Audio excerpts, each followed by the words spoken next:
Selanjutnya kita dengarkan ceramah agama yang akan disampaikan oleh Bapak Haji Ibnu Raihan. Kami silakan. Bismillah. Assalamualaikum warahmatullahi wabarakatuh. Alhamdulillahirabbil alamin. Wassalatu wassalamu ala asrofil anbiya'i mursalin wa ala alihi wa sahbihi ajma'in. Amma ba'du. Alhamdulillah, kita bersyukur kepada Allah atas nikmat yang Allah berikan kepada kita semua. Nikmat keimanan, nikmat keislaman, nikmat persaudaraan, dan juga nikmat kesehatan, nikmat rezeki, nikmat keluangan waktu, nikmat kebahagiaan, dan begitu banyak nikmat yang Allah berikan kepada kita yang patut kita syukuri. Dan tentunya kita sebagai hamba Allah yang bersyukur kepadanya. Berikutnya salawat salam kepada Nabi kita Muhammad Rasulullah SAW beserta keluarga dan sahabatnya.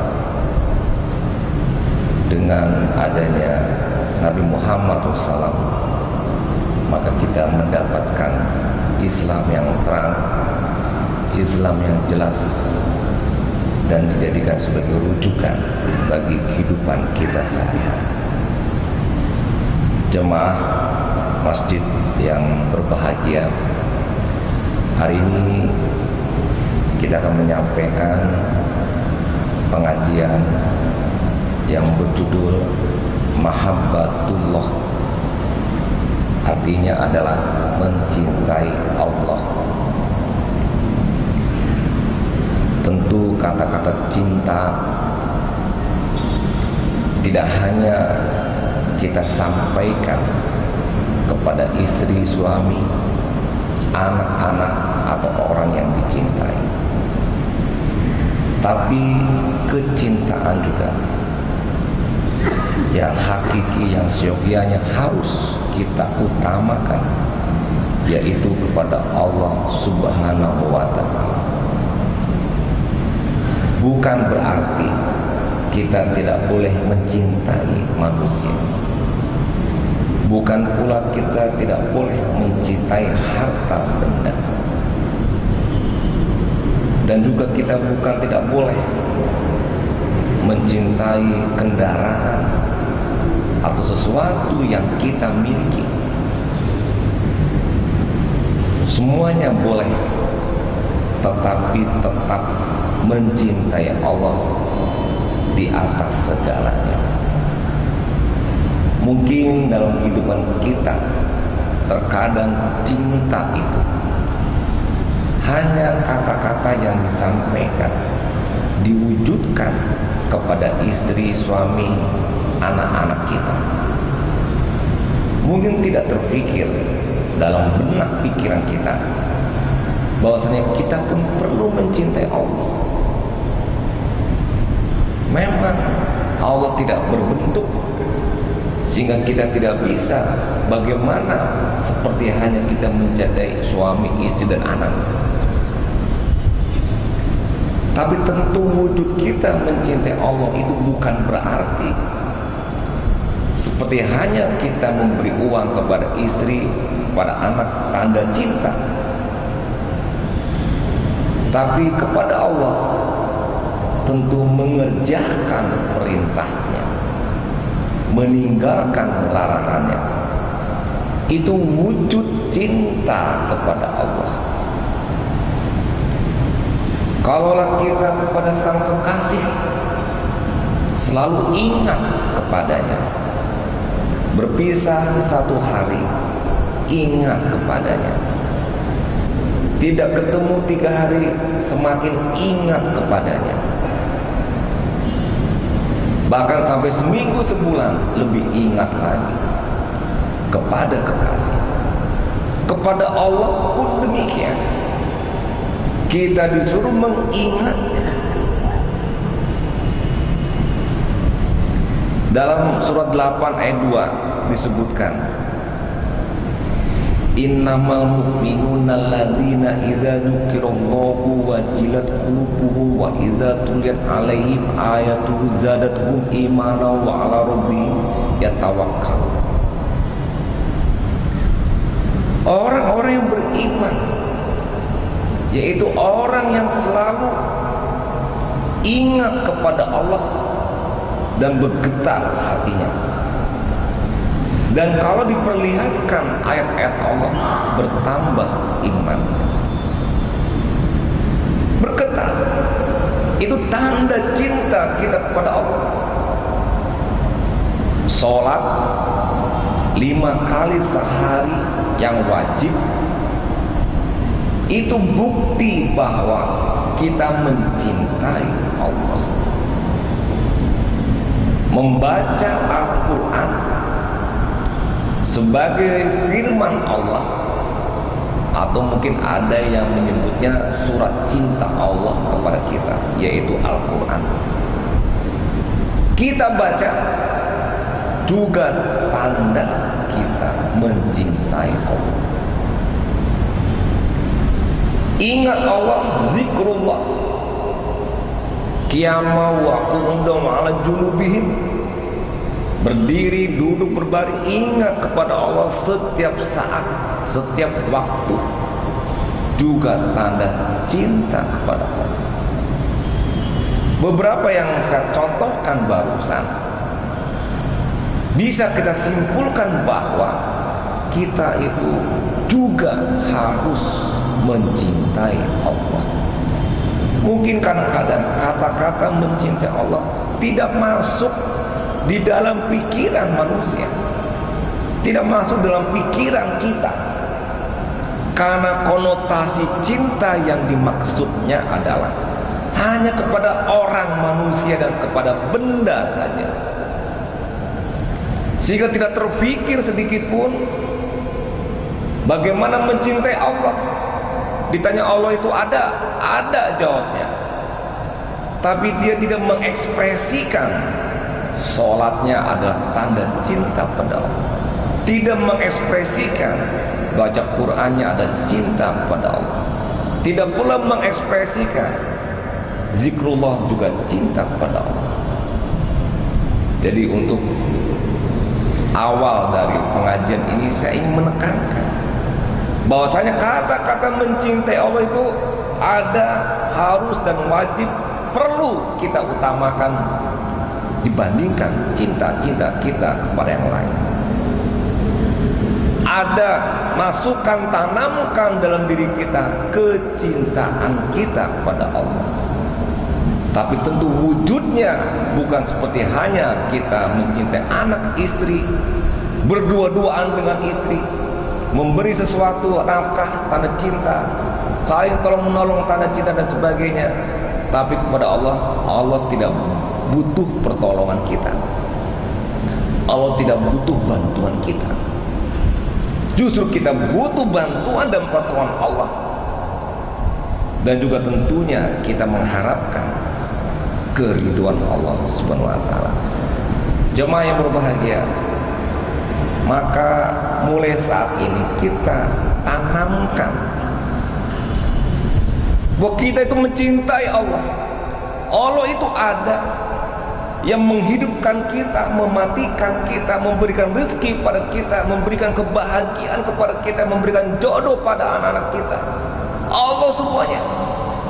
Kenapa kadang-kala kita lupa bahwa itu yang buat adalah Allah, yang menentukan adalah Allah?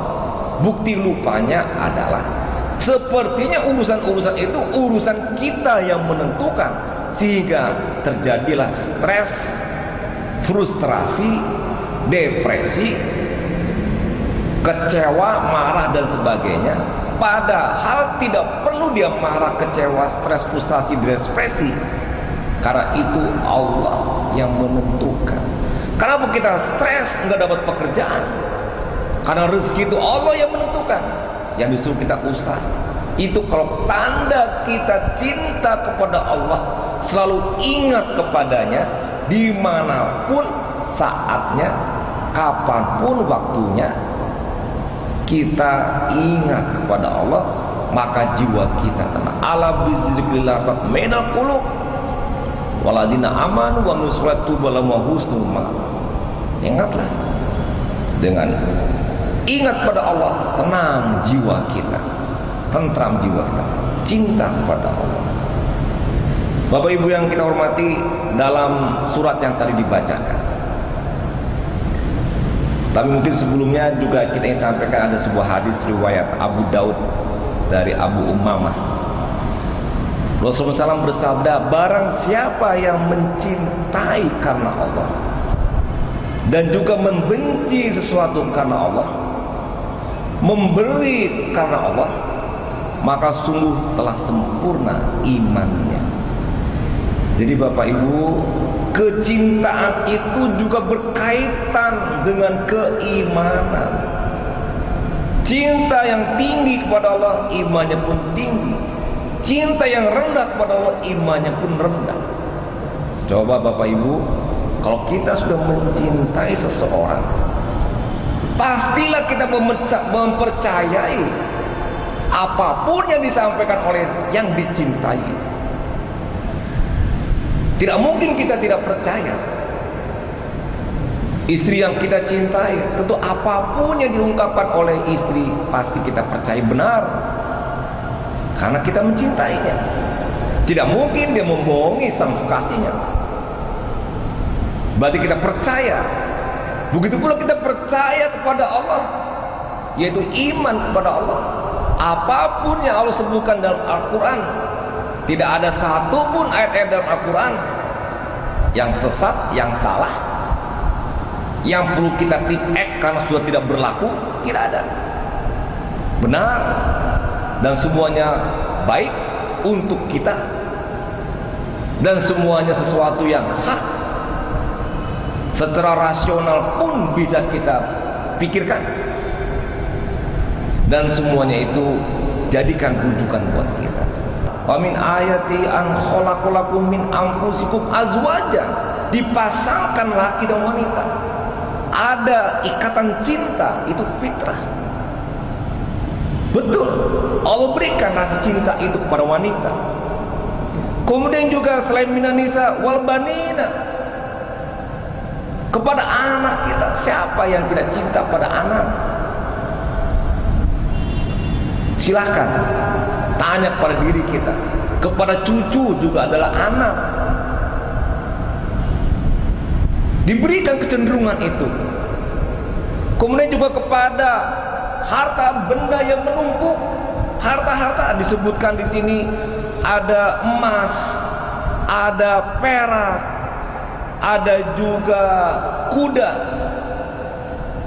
seperti kendaraan, ya. Kemudian juga ada binatang ternak, mungkin saat ini seperti perkebunan dan sebagainya, sawah, ladang sawah, diberikan kecintaan. Coba Bapak Ibu, ayat tersebut diakhiri dengan zalika matul hayatid dunya. Yang demikian itu adalah kenikmatan kehidupan dunia. Betul. Nikmat hidup kita bersama istri dan suami, nikmat hidup kita dengan rumah sebagai harta yang kita sayangi. Siapa di sini yang tidak suka kendaraan? Dilap-lap kendaraan, dicuci tiap hari, dipelihara tiap hari, dijaga, dirawat. Cinta kepada mobil yang dimiliki sebagai kendaraan. Kemudian juga cinta dengan emas, perak, ditumpuk-tumpuk emas dan perak di lemari, dipakai berganti-ganti tiap hari. Punya investasi tanah, tidak cukup rumah yang kita miliki, ternyata juga kita punya tanah di berbagai tempat. Dia mencintainya, dia menyukainya, diberikan kecenderungan oleh Allah. Ada semacam kepuasan batin. Walaupun sebetulnya tentu kalau berlebihan, nanti ciri berlebihan itu kalau seandainya dia lebih mencintai itu daripada mencintai Allah, itu indikatornya berlebihan, maka yang dicintai itu tidak boleh, bahkan bisa merusak kepada pribadinya. Jadi zuyina linas hubus syahwat, diberikan kecenderungan untuk keinginan-keinginan kepada sesuatu oleh Allah, kepada wanita, kepada anak, kepada harta, kepada emas, kepada perak, kepada kendaraan, kepada investasi kita. Dan itu adalah kenikmatan dunia, kata Allah. Wallahu indahu husnul ma'ab. Dan Allah lah sebagai tempat kembali yang baik. Jadi Bapak Ibu, betul kita mencintai harta benda kita. Buktinya kalau seandainya barang kita hilang, sedih, marah-marah, menangis, kecewa, sampai ke frustasi. Kita mencintai anak, anak meninggal, kita pun marah, sedih, kecewa, karena anak itu yang kita cintai. Bapak Ibu yang kita hormati, kita ingat juga ucapan yang selalu kita baca, inna lillahi wa inna ilaihi raji'un. Kalimat ini menyadarkan kepada kita, bukan hanya kaitan dengan kematian. Jadi ayat ini bukan hanya untuk orang mati Bapak Ibu, tapi sesuatu yang kita miliki hilang, lepas, meninggal, dan tidak lagi kita miliki, kita bisa membaca kalimat ini. Nauzubillah, keluar dari masjid ini sendal kita hilang,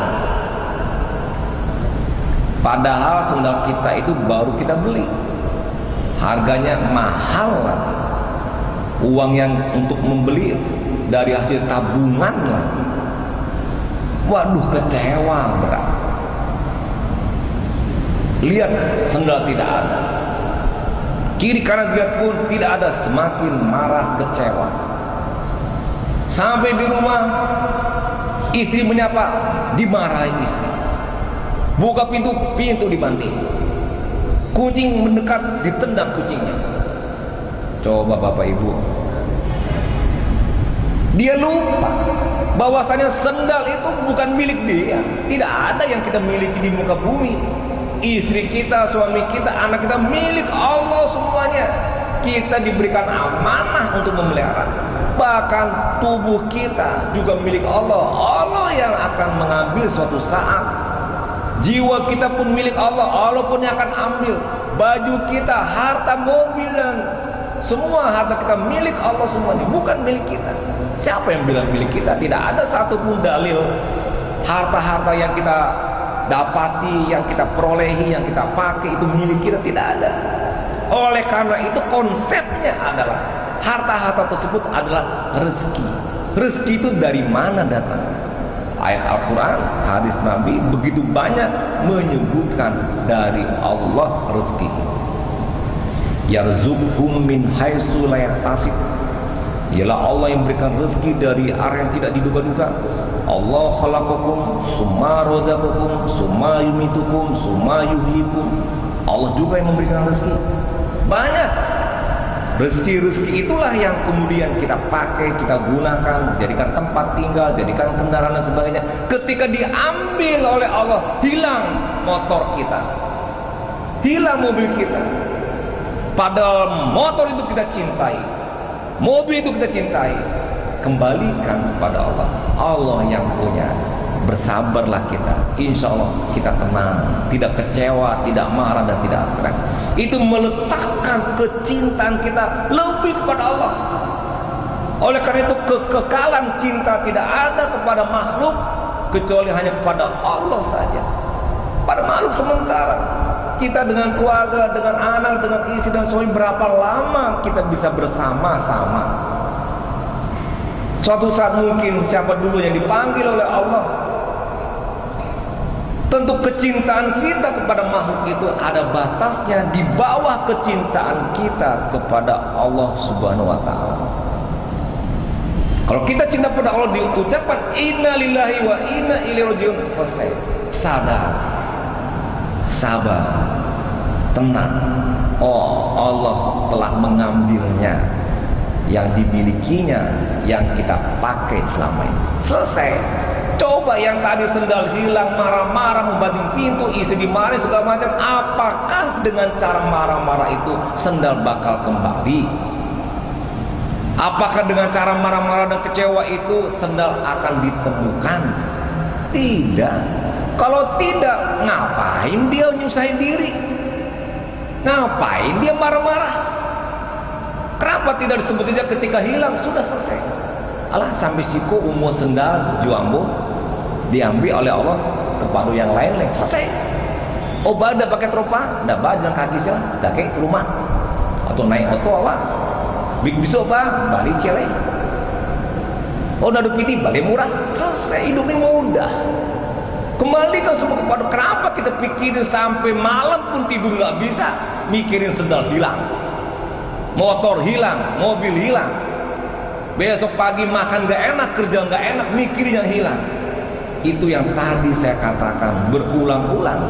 Kadang-kala kita lupa kita itu ada Allah yang menentukan, yang menciptakan, yang mengatur kehidupan kita. Sampai saya berdiri di sini juga Allah yang mengatur.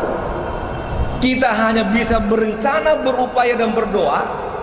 Yang menentukan Allah. Coba Bapak Ibu introspeksi, evaluasi diri, ingat-ingat apa-apa saja kejadian kita per hari, per detik, per menit, pasti di situ kita akui Allah yang menentukan.